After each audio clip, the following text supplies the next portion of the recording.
रीढ़ की हड्डी की चोट का सबसे मुख्य कारण भारत में दो हैं। एक तो सड़क पे दुर्घटना होना या एक्सीडेंट होना, दूसरा छत से गिरना या फिर ऊपर से गिर जाना।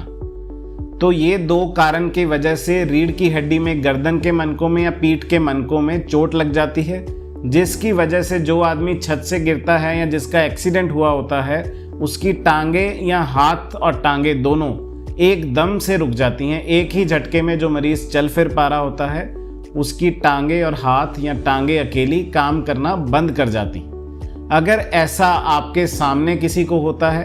या आपके पड़ोस में किसी को होता है या आप कहीं पे जा रहे हैं और आप किसी को कोई दुर्घटना होते हुए देखते हैं और उसमें आपको लगता है कि किसी को ऐसी चोट आ गई है, तो वहाँ से ही हमें इलाज शुरू कर देना चाहिए। आमतौर पे होता क्या है कि अगर मरीज़ को छत से गिरने के बाद या एक्सीडेंट के बाद होश में है, अपनी सांस ले पा रहा है, तो हम फटाफट से ऐसे मरीज़ को उठा के पानी पिलाने की कोशिश करते हैं। ये सरासर गलत है। अगर ऐसे मरीज़ को रीढ़ की हड्डी की चोट लगी है, गर्दन में चोट है और अगर आपने उसकी गर्दन उठा दी तो जो हड्डी टूटी होती है उसके हड्डी के कुछ भाग टूट के नस में खुभ जाते हैं, जिसकी वजह से जो डैमेज होता है या जो नसों को चोट आई होती है वो और बढ़ जाती है और जब तक ऐसा मरीज़ फिर अस्पताल पहुंचता है वो इलाज के काबिल नहीं बचता। तो जब रीढ़ की हड्डी की चोट लगती है, यानी कि जब आप छत से गिरे या दुर्घटनाग्रस्त हुए, अगर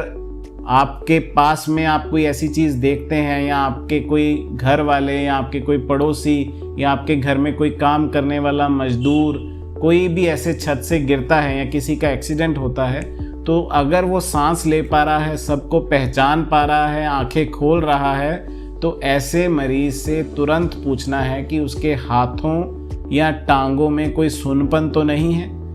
हाथ या टांग वो चला पा रहे हैं कि नहीं,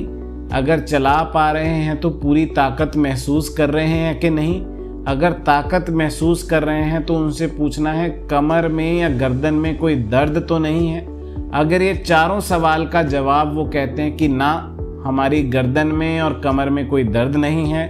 हमारी टांगों में हरकत भी पूरी है, जान भी पूरी है और हमारी टांगों और हाथों में कोई सुनपन नहीं है, अगर ये सब सवालों का जवाब ना है तो इसका मतलब 100 में से 99% आपने ये श्योर कर लिया है कि इनको रीढ़ की हड्डी की कोई चोट नहीं लगी है। ऐसे मरीज को आप बिठा भी सकते हैं, गर्दन से उठा भी सकते हैं। 1 मिनट के प्रश्न के अंदर अंदर आपने ये फैसला कर लिया कि रीढ़ की हड्डी की चोट इस आदमी को लगी है या नहीं। अगर लगी है तो इस आदमी को आपने उठाना नहीं है, बिठाना नहीं है, क्योंकि इससे रीढ़ की हड्डी का जो फ्रैक्चर है या मन का टूटा हुआ है उसकी चोट बढ़ के, नसों पे चोट बढ़ के जो आदमी चल फिर सकता है ऑपरेशन के बाद, उसकी चलने की उम्मीद भी हम गवा बैठते हैं। तो सबसे जो ज़्यादा चोटें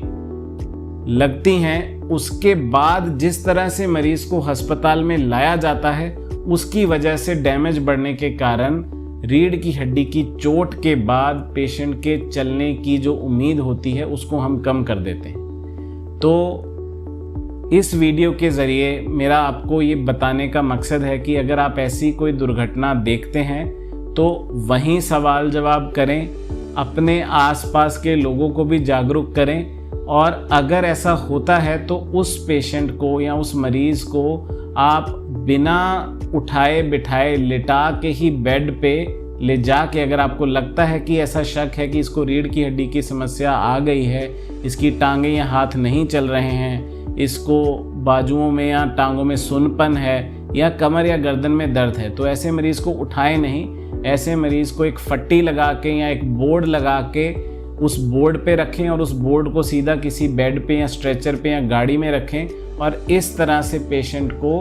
बांध के आप अस्पताल की इमरजेंसी तक लाएं, जहां पे उसका एक्सरे, सीटी स्कैन या एमआरआई करके हम देख सकें कि रीढ़ की हड्डी की समस्या कितनी गंभीर है और उसका इलाज कैसे किया जाना है, ताकि जो चोट लगने से डैमेज हुआ वो तो हुआ ही हुआ, लेकिन चोट लगने के बाद हम जो उठाल बिठाल करते हैं उसके कारण वो चोट बढ़े ना और इलाज जो बेस्ट पॉसिबल है वो हो सके उसके लिए हमें थोड़ा सा ध्यान रखने के लिए ये मेरा वीडियो। और ये वीडियो बनाने का मकसद ये है कि ये मैसेज जो है, ये स्पाइनल कॉर्ड इंजरी के पेशेंट्स जो मैं इतने देखता हूँ, जो यंग लड़के होते हैं या यंग लड़कियाँ होती हैं जिनको ऐसी चोट आती है और वो पूरी उम्र नहीं चल पाते एक छोटी सी गलती के कारण, कि उनको जो उठा के लाने वाला था उसको ये समझ नहीं थी कि कैसे उठा के लाना चाहिए। तो इस वीडियो को आप प्लीज़ शेयर करें,